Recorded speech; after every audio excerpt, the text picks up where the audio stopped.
अरे हम ई बात तो आदमियन खाती कहत हई जौन अपने पत्नी के सम्मान ना करेला।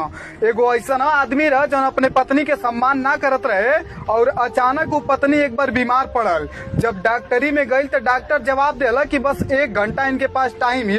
तब वो पत्नी अपने पति से कहला कि कबो डोली सज के आयल रहल हमारे घर में, आज हमार अर्थी सजत हिय। इस सारा रिश्तेदार इकट्ठा होके लगना, आखिरी विदाई में बस थोड़ी देर बचत हिय।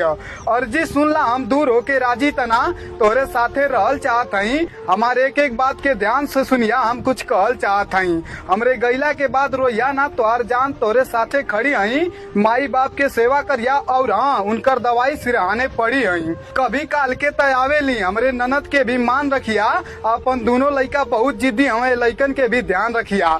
सबसे पहले उठ जाइया, सबसे पहले सोइया ना, सबके खुश रखिया, केहू के आगे रोइया ना। हमरे घर के टेंशन मत लिया, जब हम रहनी त आ जात रहनी, अब केहू आई ना। और कभी कभार तो हम तोहार बात भी काट देत रहली, अब सब तोहार चली, केहू अपन चलाई ना। चला खड़ा हो जा, विदाई करा, ई शरीर राख में मिलैया।